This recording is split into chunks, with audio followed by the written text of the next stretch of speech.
centuries ago when the Portuguese explorers first Rio de Janeiro. Today, this is a city of more than 2 million people, the commercial capital of Brazil. The Republic of Brazil is the largest country of South America. It covers more than half of the South American continent. Brazil lies in the southern tropics between the equator and the Tropic of Capricorn. Yet its high altitude keeps the climate moderate throughout the year. The winds blowing in from the ocean give most of Brazil a rainfall ranging from heavy in the Amazon jungles to moderate in the rest of the country. Brazil has two principal geographical divisions, the basin of the Amazon River and the populous and fertile highlands. Two-thirds of Brazil's more than 60 million inhabitants live in the highlands, especially along the coast. It is there that we find the most important cities, the port of Santos, the industrial city of Sao Paulo, and Rio de Janeiro. Brazilian Highlands. The Brazilian highlands form a vast region that rises at the mountain wall known as the Great Escarpment, a few miles in from the coast. The highlands are cut by deep, narrow valleys with rolling hills, plateaus, and low mountains. This is a region of great variety, of vast plantations growing coffee and cotton, oranges, sugarcane, and rice, of sleepy villages many centuries old, villages that change only slowly.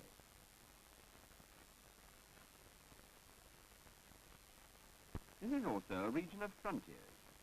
Much of the land is covered with forests. On these frontiers, men live by the most primitive kind of agriculture. They cut and burn off the forest. Then in the clearings, they cultivate the soil using crops of rice or maize or beans. In a few seasons, the soil is exhausted. Then they turn the land into pasture and move on to clear new fields from the forest. In marked contrast to the frontier is the life of people in the region's thriving modern cities, Sao Paulo, Rio, and Santos, where thousands of people live and work much as they do in every other city of the world. These people are of diverse origins. Many of them are of Portuguese ancestry. Some have Oriental blood. Some show traces of Indian or Negro ancestry, while many come from Italian and North European stock. But all are Brazilians. There are many wealthy people in the great cities. For some, wealth comes from business, for others, from the land. Senor Gatto, the son of an Italian immigrant, is a prosperous landowner. His plantation, which Brazilians call a fazenda, lies 300 miles west of the coast in the heart of the coffee country. When Senor Gatto visits his fazenda, he usually flies. In a country with few roads and railroads, aeroplanes have become a vital means of transportation. The fazenda covers more than 5,000 acres, much of it planted in coffee trees. It is harvesting time on the fazenda.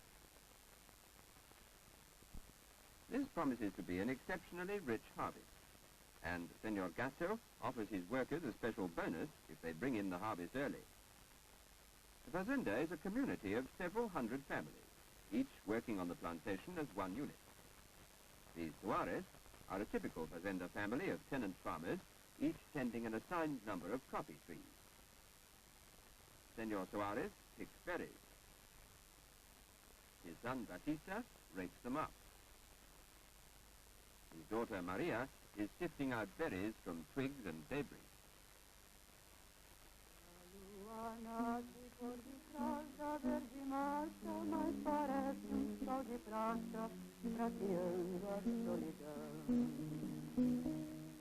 A gente pega na viola que ponteia e a canção da lua cheia nos nascer no coração. Não há gente, oh não, no ar como este despertão.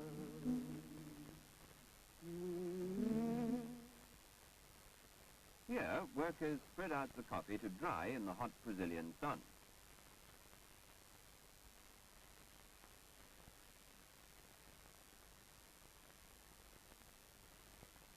During the working day, only the sick and the women and small children stay in the village.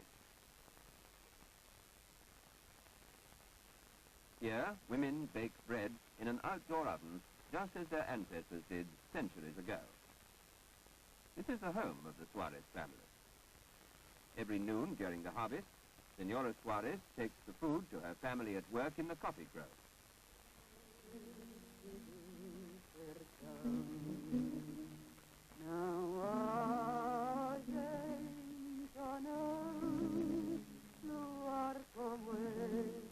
The meal is a simple one of rice and beans and coffee.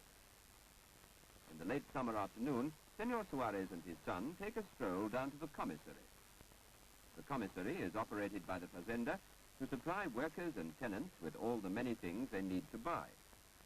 Tonight, Senor Suarez wants only a sack of rice.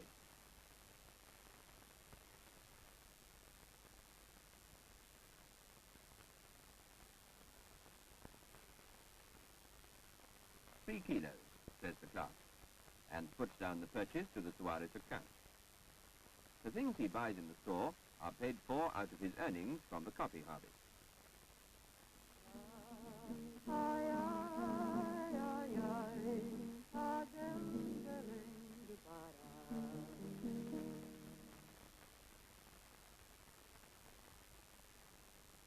It is Sunday, the day of rest. The whole Suarez family is going to the neighboring village to attend church. To the farm people of Brazil, Sunday is more than a day of worship. It is market day, and the day of the local fair as well. Here, life is much the same as it has been for generations past.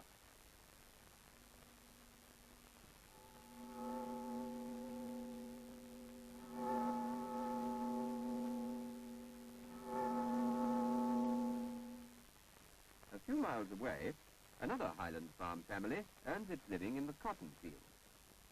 Unlike the fazenda tenant, Farmer Teixeira owns a small farm. He needs the help of his whole family to harvest his cotton. Even Irenia, the youngest, must help.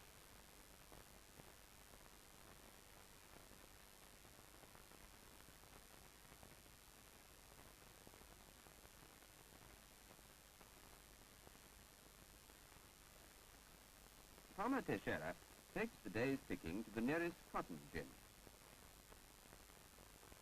Men from farms large and small for many miles around bring their cotton to the gin to be cleaned of seed.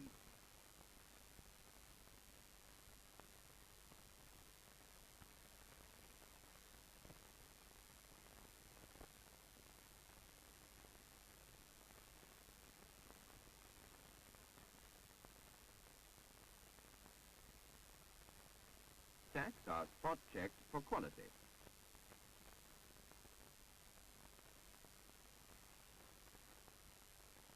The cleaned cotton is packed in bales and sent to the mills of Sao Paulo or exported to foreign countries.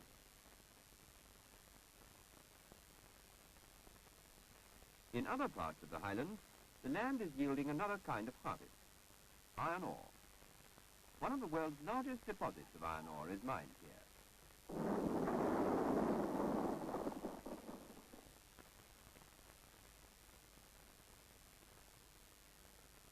The mines in the state of Minas Gerais supply ore to neighboring plants. The mills now produce enough steel to meet much of Brazil's growing needs.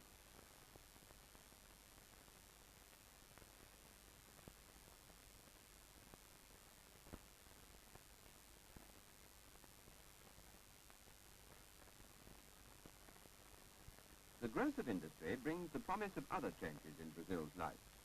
This is reflected in modern factories and in homes occupied by steel workers at Volta Redonda. Much of the steel goes to supply the manufacturing industries of Sao Paulo, several hundred miles away. In recent years, Sao Paulo has become one of the manufacturing giants of South America.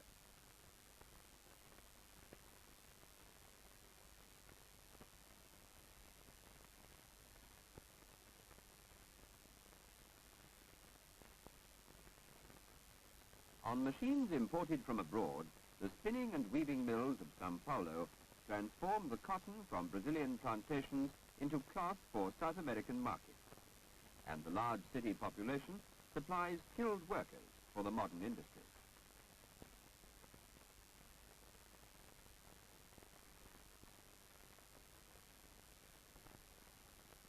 Sao Paulo works and lives a life different from that on the Highland plantations.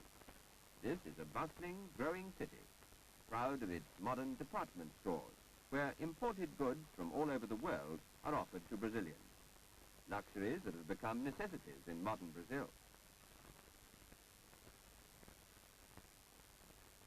And for the imported goods, Brazil pays with money earned from the products of Highland plantations and farms. Brazilian oranges go to Europe. Brazilian cotton to Japan and Britain.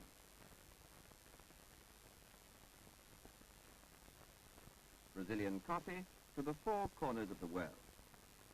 Much of this overseas trade is loaded a few miles south at the port which serves Sao Paulo at Santos.